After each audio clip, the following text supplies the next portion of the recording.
বাংলাদেশের দক্ষিণে বঙ্গোপসাগরের বুকে ছোট্ট অথচ অপরূপ সুন্দর একটি দ্বীপ সেন্ট মার্টিন। এটি শুধুমাত্র প্রাকৃতিক সৌন্দর্যের জন্যই নয়, জীববৈচিত্র্যের এক অনন্য ভাণ্ডার হিসেবেও পরিচিত। কিন্তু জলবায়ুর পরিবর্তনের ধাক্কায় সেই সেন্ট মার্টিন বর্তমানে টিকে থাকার লড়াই করছে। ক্রমবর্ধমান সমুদ্রপৃষ্ঠের উচ্চতা, বৈরী আবহাওয়া এবং প্রাকৃতিক সম্পদের অবক্ষয়ের কারণে দ্বীপটির অস্তিত্ব হুমকির মুখে পড়ছে।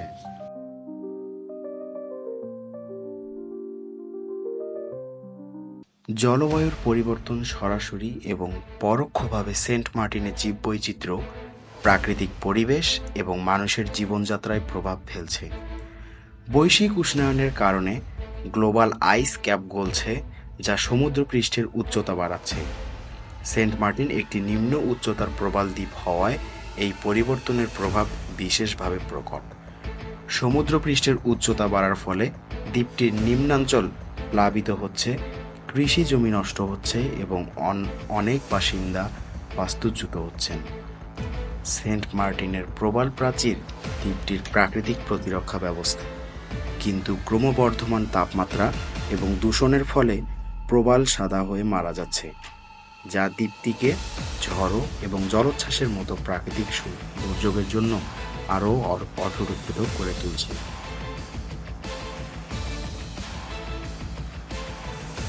জলবায়ুর পরিবর্তনের কারণে ঘূর্ণিঝড়ের সংখ্যা এবং তীব্রতা বেড়েছে। এই ধরনের দুর্যোগ দ্বীপটির অবকাঠামো এবং জীববৈচিত্র্যের মারাত্মক ক্ষতি করছে। সমুদ্রপৃষ্ঠের উচ্চতা বৃদ্ধির কারণে দ্বীপের ভূগর্ভস্থ পানিতে লবণাক্ততা প্রবেশ করছে, ফলে মিঠা পানির উৎস সংকুচিত হয়ে পড়ছে। এই সংকট স্থানীয় মানুষের জীবনযাত্রা এবং কৃষিকাজের উপর বিরূপ প্রভাব ফেলছে। সেন্ট মার্টিনের সমৃদ্ধ জীববৈচিত্র্য জলবায়ুর পরিবর্তন এবং অতিরিক্ত পর্যটন চাপের কারণে হ্রাস পাচ্ছে। কচ্ছপ, বিভিন্ন প্রজাতির পাখি এবং সামুদ্রিক প্রাণী অস্তিত্ব সংকটে রয়েছে। দ্বীপটি পর্যটকদের জন্য আকর্ষণীয় হওয়ায় অতি ব্যবহারের ফলে পরিবেশের উপর চাপ বেড়েছে।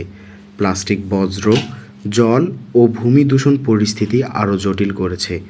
পর্যটন সুবিধা বাড়ানোর জন্য অনেক প্রাকৃতিক উপকূলীয় অঞ্চল ধ্বংস করা হচ্ছে, যা সেন্ট মার্টিনের সমস্যার একটি। অতিরিক্ত মাছ ধরা এবং পরিবেশ বিধ্বংসী কার্যক্রম দ্বীপের ইকোসিস্টেম নষ্ট করছে। জলবায়ুর পরিবর্তনের এই নেতিবাচক প্রভাব মোকাবিলায় কার্যকর পদক্ষেপ গ্রহণ করা জরুরি। উদাহরণস্বরূপ, প্রবাল প্রাচীর পুনরুদ্ধার এবং দ্বীপের জীববৈচিত্র্য সংরক্ষণের জন্য স্থানীয় এবং আন্তর্জাতিক পরিবেশ সংস্থাগুলোর সক্রিয় ভূমিকা প্রয়োজন। স্থানীয় জনগণ এবং পর্যটকদের মধ্যে পরিবেশ সচেতনতা বৃদ্ধি করতে হবে। দ্বীপে প্লাস্টিক ব্যবহার নিষিদ্ধ করার পাশাপাশি পরিবেশ বান্ধব পর্যটন নীতি বাস্তবায়ন করতে হবে।